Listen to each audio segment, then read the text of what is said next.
ওম শান্তি। প্রাতঃমুরলি বাপদাদা বলছেন, মিষ্টি বাচ্চারা, তোমরা এখন এই পার থেকে ওই পারে নিয়ে যাওয়ার জন্য কাণ্ডারি পেয়ে গেছো। তোমাদের চরণ এখন এই পুরনো দুনিয়াতে নেই। তোমাদের নোঙ্গর এখান থেকে উঠে গেছে। জাদুঘর বাবা স্বয়ং শিবপিতা আমাদের বাচ্চাদের, এই কড়িতুল্য আত্মাদেরকে হিরেতুল্য আত্মায় পরিণত করছেন। তিনি আমাদের বাচ্চাদের কাঁটা থেকে ফুলে পরিণত করছেন। ওম শান্তি। এখানে আমরা বাচ্চারা হলাম শিবপিতার স্টুডেন্ট ও তার ফলোয়ার্সও। তাকে ফলো করে আমরা বাচ্চারা বাপ সমান আত্মায়, শ্রেষ্ঠ আত্মায় পরিণত হচ্ছি। বাবার জ্ঞানযোগের দ্বারা আমরা বাচ্চারা শ্রেষ্ঠ আত্মায় পরিণত হচ্ছি এবং বাবা আমাদের বাচ্চাদের শ্রেষ্ঠ আত্মায় পরিণত করে নিজের সাথে করে নিয়ে যাবেন পরম ধামে, যেখানে আমাদের আত্মাদের অবস্থান, নিবাসস্থল। এই পতিত দুনিয়া থেকে আমরা ফুলের মতো দুনিয়ায় গিয়ে বাচ্চারা রাজত্বও করব। এই শরীরের ভেতরে অবস্থানকারী যে আত্মা বিন্দু আছে, তারা আমরা সর্বদাই খুশিতে থাকি যে স্বয়ং ভগবান ঈশ্বর শিব পিতা আমাদের আত্মাদের পিতা এসেছেন আমাদের বাচ্চাদের শ্রেষ্ঠ ভাগ্য গঠন করিয়ে নিজের সাথে নিয়ে যেতে। আমরা বাচ্চারা যারা বাবার রোজ জ্ঞান মুরলি যোগ করি ও শুনি, তারা আমরা সকলেই পরমাত্মার শ্রেষ্ঠ সৌভাগ্যবান সন্তান।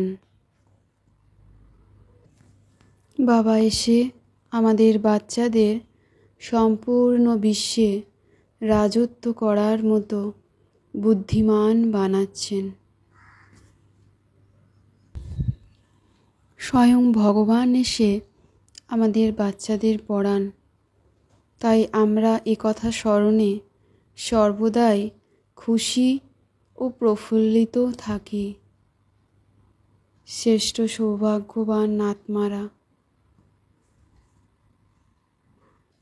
আমরা শ্রেষ্ঠ মনুষ্য আত্মারা পরমাত্মার শ্রেষ্ঠ সৌভাগ্যবান আত্মারা, আমরা জানি যে আমাদের পা এখন এই পুরনো দুনিয়ায় নেই। আমাদের পা এখন নতুন দুনিয়ায় নৌকার নগর তুলে দিয়েছে।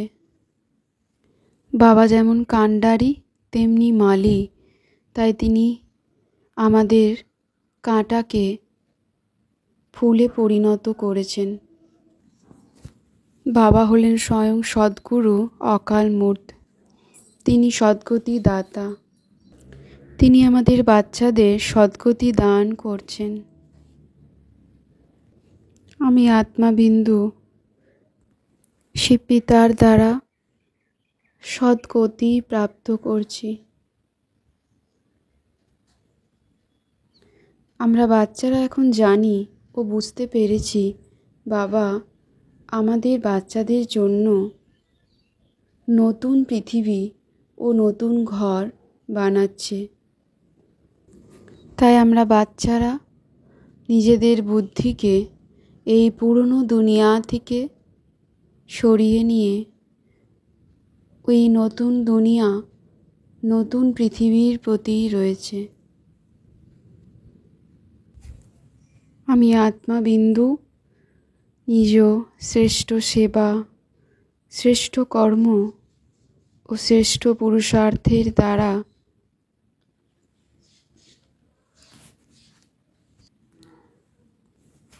অসীম জগতের উত্তরাধিকারী পদ প্রাপ্ত করছি।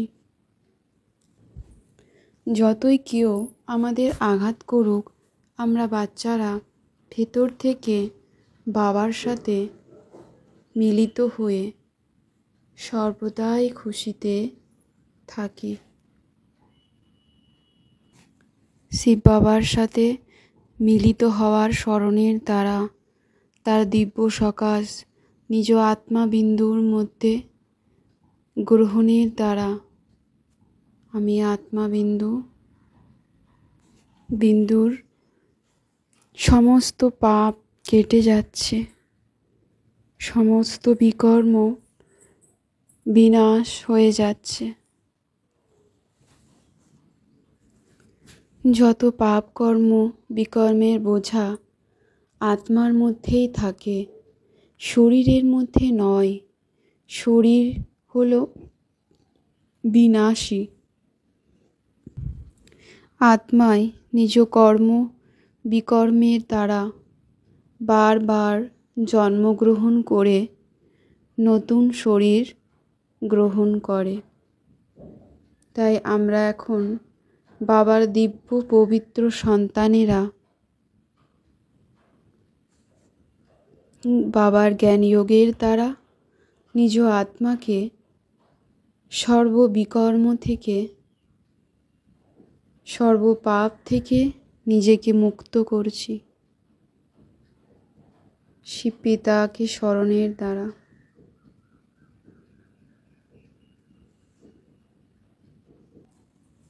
আত্মা হলো অবিনাশী, তার মধ্যেই খাদ জমা হয়। সেই খাদ দূর করার জন্য বাবা স্মরণের যুক্তি বলেছেন। তাই আমরা আত্মারা বাবাকে স্মরণের দ্বারা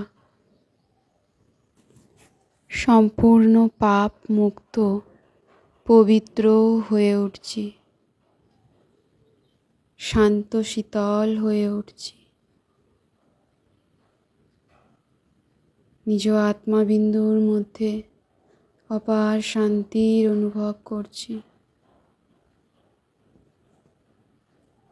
আত্মার মধ্যে আলোর ঊর্জা প্রজ্বলিত হচ্ছে। তাই আমি বিন্দু লাইট, যে কোনো পরিস্থিতিতেই বাবা ও তার অবিনাশী উত্তরাধিকারী পদ স্মরণ করি। বিহঙ্গ মার্গের সেবা করার জন্য আমি আত্মাবিন্দু সংগঠিত রূপে রূপ আর বসন্ত অর্থাৎ জ্ঞান আর যোগ, এই দুয়ের মধ্যে ব্যালেন্স আনছি। সংগঠিত রূপে দৃঢ় সংকল্পের দ্বারা পুরনো সংস্কার, স্বভাব ও পুরনো চলনের তিল ও জব যজ্ঞে স্বাহা করে বিশ্ব পরিবর্তনের সহায়ক হয়ে সেবাধারী হয়ে উঠছি নিজ জ্ঞান ও যোগের দ্বারা। বালক আর মালিক ভাবের দ্বারা, ব্যালেন্সের দ্বারা নিজ প্ল্যানকে প্র্যাকটিক্যালে নিয়ে আসছি। ঈশ্বরীয় সেবায় সবথেকে বড় পুণ্য হল পবিত্রতার দান দেওয়া। পবিত্র হওয়া আর পবিত্র বানানোই হল পূর্ণ আত্মা হওয়া। কেননা কোনো আত্মাকে আত্মহত্যার মতো মহাপাপের কাজ করা থেকে মুক্ত করা হলো জীবন দান দেওয়া। অপবিত্রতা হলো আত্মহত্যা, আর পবিত্রতা হলো জীবন দান। কারোর দুঃখ নিয়ে সুখ দেওয়া, এটাই হলো আমাদের আত্মাদের সবথেকে বড় পুণ্যের কাজ।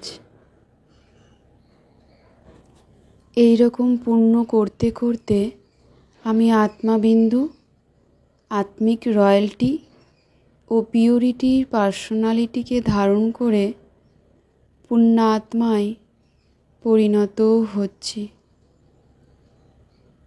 ওম শান্তি শান্তি শান্তি ওম।